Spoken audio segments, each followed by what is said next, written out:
ये एक गांव के लड़के की कहानी है जिसके पास खाने के लिए पैसे नहीं थे, जो बारहवीं फेल था। ये कोई बनाई गई कहानी नहीं है, ये सच्ची घटना पर आधारित कहानी है। किस तरह से आईएएस ऑफिसर बना, ये जानने के लिए आपको पूरा वीडियो देखना होगा और लाइक शेयर सब्सक्राइब भी कर देना। कहानी शुरू होती है चंबल के एक गाँव से। घर के छत पर मनोज नाम का एक लड़का एग्जाम में चीटिंग के लिए पर्ची बना रहा होता है। उसके घर में 6 लोग हैं, उसकी दादी, माँ, बाप, बहन, भाई और खुद वो सभी घर पर होते हैं।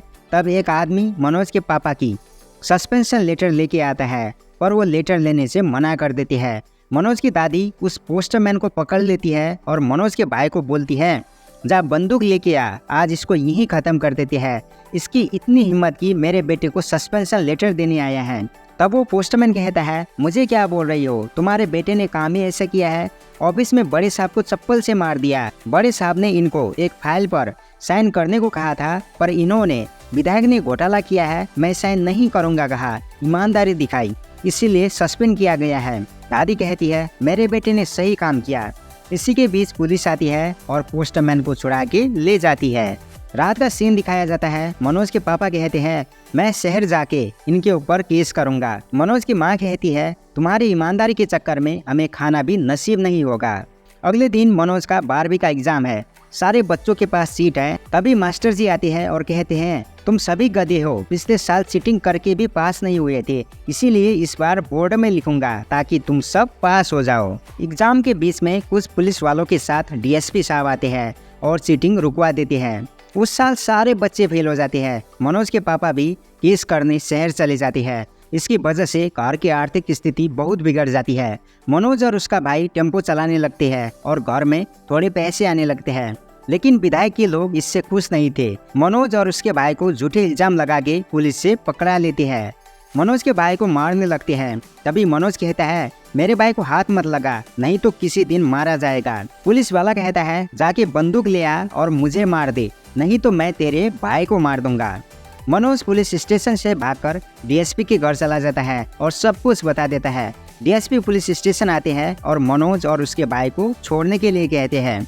डीएसपी को देखकर मनोज बहुत प्रभावित होता है और उनका जैसा बनने का सपना देखने लगता है। पुलिस स्टेशन से घर जाते रास्ते में पूछता है, मुझे आपके जैसे बनने के लिए क्या करना होगा। वो कहते हैं, चीटिंग छोड़नी होगी और तुम बन जाओगे।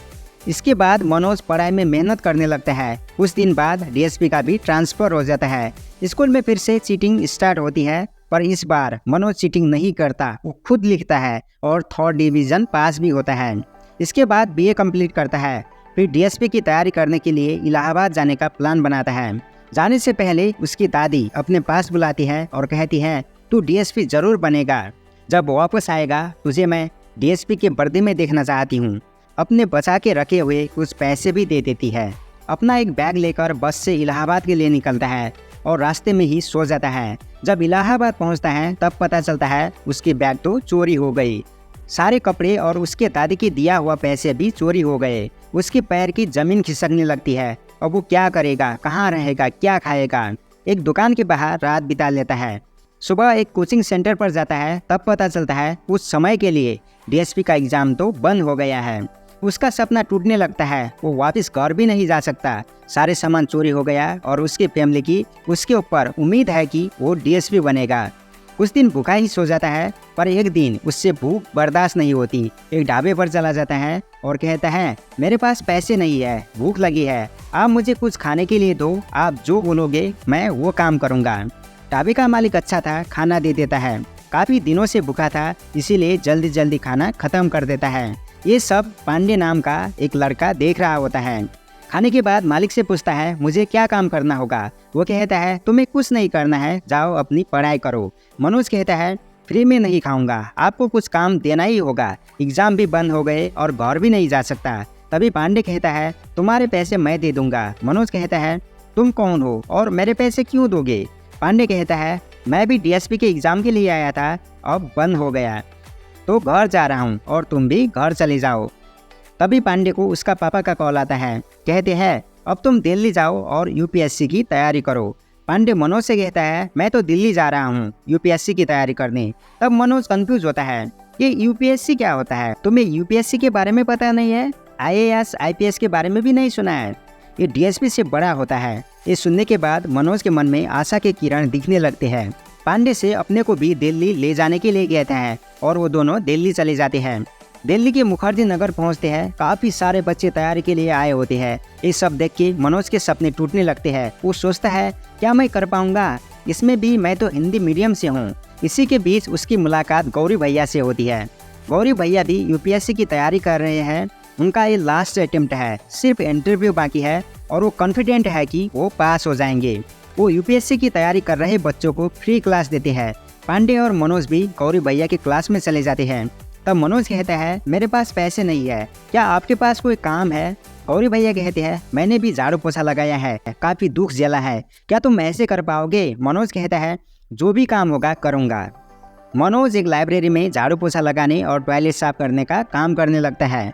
दिन में काम करके रात भर लाइब्रेरी में ही पढ़ने लगता है। गौरी भैया का रिजल्ट आता है, वो फेल हो जाते हैं। इसके बाद भी वो हार नहीं मानते और एक चाय का स्टॉल खोलते हैं जिसमें वो बच्चों को फ्री में गाइडेंस भी देते हैं। मनोज का प्रीलिम्स का एग्जाम होता है, वो फेल हो जाता है। गौरी भैया उसको रिस्टार्ट करने के लिए कहते हैं।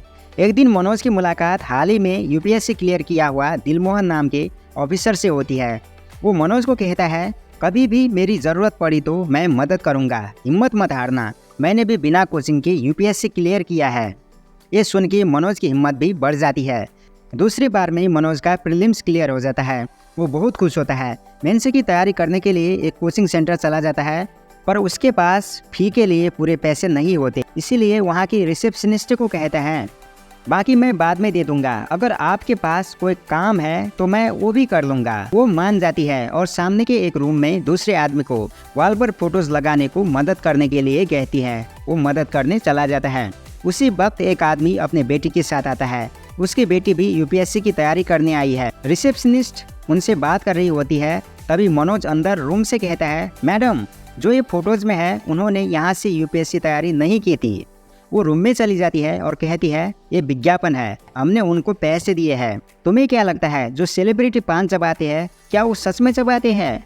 ये बात लड़की और उसका पिता सुन लेते हैं। तब मनोज कहता है मैं इस फोटो वाले आदमी को जानता हूँ, उन्होंने कोचिंग नहीं लिया था, ये झूठ बोल रही है।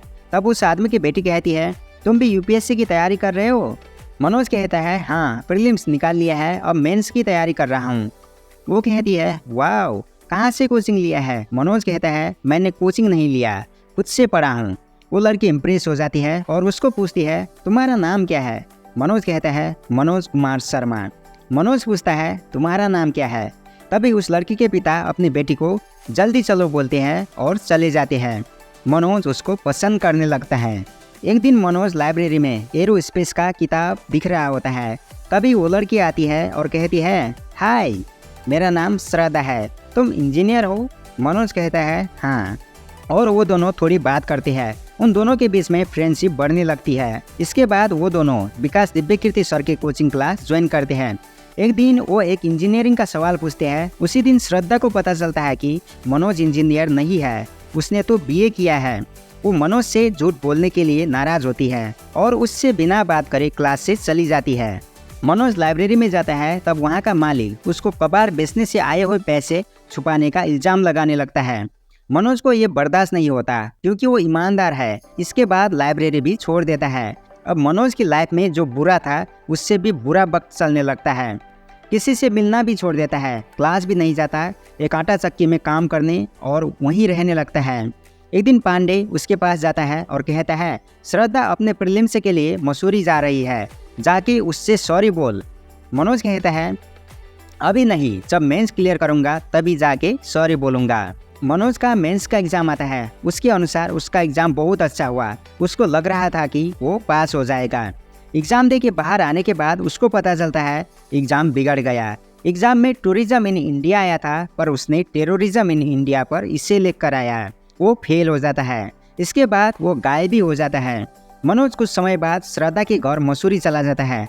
वो वहाँ पर नहीं होती, पर फोन पर बात होती है और मनोज कहता है मुझे माफ़ कर दो, मैंने झूठ नहीं बोला था, मैं डर गया था। और श्रद्धा, मैं तुमसे प्यार करता हूँ, तुम भी बोल दो मुझसे प्यार करती हो, तुम्हारे लिए दुनिया उलट पुलट कर दूंगा। श्रद्धा उसका कोई रिप्लाई नहीं देती और उसको दिल्ली जाने के लिए कहती है। वो दिल्ली ना जाके अपने घर चंबल चला जाता है। तभी पता चलता है उसकी दादी अब जिंदा नहीं रही। वो काफ़ी दुखी होता है। उसकी माँ कहती है यहाँ पर सब ठीक है, तुम अच्छे से पढ़ाई करो। मनोज कहता है तुम झूठ मत बोलो माँ, मैं जानता हूँ तुम्हारी कितनी बुरी हालत है। इसके बाद दोनों गले लग के रोने लगते हैं। माँ कहती है अगले बार जब आओगे तब आईएएस बन के आओगे ना बेटा। मनोज वापस दिल्ली चला जाता है। दिन भर आटा चक्की में काम करता है और रात भर पढ़ाई करता है। उससे मिलने उसके पिता भी आते हैं। श्रद्धा कोचिंग क्लास में वापस आती है, कहती है उस दिन मुझे तुमसे उस तरह से बात नहीं करनी चाहिए थी। आई एम सॉरी, मैंने दोबारा तुम्हें कॉल किया था पर तुम जा चुके थे। चलो हम दोनों कहीं जाके बात कर लेते हैं। मनोज कहता है नहीं, अब हम एग्ज़ाम के बाद ही मिलेंगे। काफ़ी समय तक वो एक दूसरे से नहीं मिलते हैं। मनोज आटा चक्की में काम करता रहा, पढ़ाई भी करता रहा। प्रीलिम्स एग्ज़ाम होता है और रिजल्ट आता है। मनोज पास हो जाता है, पर उसका दोस्त पांडे तीसरी बार भी फेल हो जाता है। मनोज रिजल्ट देखने तक नहीं जाता। श्रद्धा उससे मिलने आटा चक्की चली जाती है। मनोज की हालत को देखकर उसको बहुत बुरा लगता है।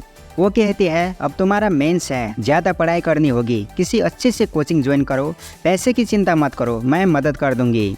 पर मनोज मना कर देता है। दूसरी बार भी मेंस में मनोज फेल हो जाता है। उसके बाद अब सिर्फ एक अटेम्प्ट बाकी है। श्रद्धा मनोज के साथ रात के 12 बजे गौरी भैया के ढाबे पर हाथ पकड़कर बैठी होती है। तभी पांडे आता है और कहता है तू इस लड़की की वजह से फेल हुआ है, नहीं तो अभी तक पास हो जाता। तुझे पता है लड़की लूजर के साथ नहीं रहती।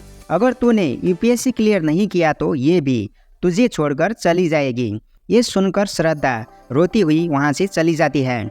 मनोज उसके पीछे जाता है। श्रद्धा कहती है तुमने कहा था ना अगर मैं आई लव यू बोलूँ तो मेरे लिए सारी दुनिया उलट पुलट कर दोगे, तो आई लव यू, जाओ पलट दो दुनिया। मनोज दीपमोहन के घर चला जाता है। कहता है आपने बोला था ना अगर ज़रूरत पड़ी तो मदद मांगना। आज मदद मांगने आया हूँ, मैं मेंस कैसे क्लियर करूँ। दीपमोहन उसको कुछ लिखने के लिए देता है पर वो निर्धारित समय पर नहीं लिख पाता। दीपमोहन मनोज से कहता है तुमसे नहीं हो पाएगा। गौरी भैया ये बात जान के गुस्सा होते हैं और कहते हैं आज से तुम सिर्फ पढ़ाई करोगे, मेरे रूम में कोई काम नहीं। तुम्हारे घर पैसे मैं भेज दूंगा पर फ्री नहीं। जब तुम्हारी पहली सैलरी आएगी तब मुझे वापस कर देना। इसके बाद मनोज कड़ी मेहनत से तैयारी पे लग जाता है। इसी के बीच में श्रद्धा भी यूपीएससी क्लियर कर लेती है। मनोज मेंस का एग्जाम देता है, रिजल्ट आता है। इस बार वो पास हो जाता है और पांड्या फेल हो जाता है। मनोज पांडे से फ़ोन मांगता है श्रद्धा से फ़ोन करने के लिए। तब पांडे कहता है तू तो पास हो गया पर तूने मुझे पूछा मेरा क्या हुआ। मैंने तुझे यूपीएससी के बारे में बताया, यहाँ तक लेके आया। मनोज वहाँ से चला जाता है और गौरी भैया के ढाबे से श्रद्धा को कॉल लगाता है। श्रद्धा की माँ फ़ोन उठाती है, कहती है श्रद्धा नहीं है। वो अपने घर भी फ़ोन करता है और कहता है मैं पास हो गया। कुछ देर बाद श्रद्धा फ़ोन करती है और कहती है किसी ने मेरे पापा को फ़ोन करके ये कहा कि मैं तुम्हारे साथ सोई हूँ, इसीलिए मेरे मम्मी पापा मुझे दिल्ली आने नहीं देंगे। इसके बाद पांडे को फ़ोन लगाता है। पता चलता है वो पुलिस स्टेशन में है। दारू पीकर चिल्लाने की वजह से पुलिस ने उसको पकड़ लिया था। मनोज उसको छुड़ा लेता है। तभी पता चलता है श्रद्धा के पापा को झूठ बोलने वाला पांडे ही था। श्रद्धा अपने मम्मी पापा को मनाकर दिल्ली आ जाती है। मनोज का इंटरव्यू का दिन आता है। वो इंटरव्यू देता है और पास हो जाता है। कहानी खत्म।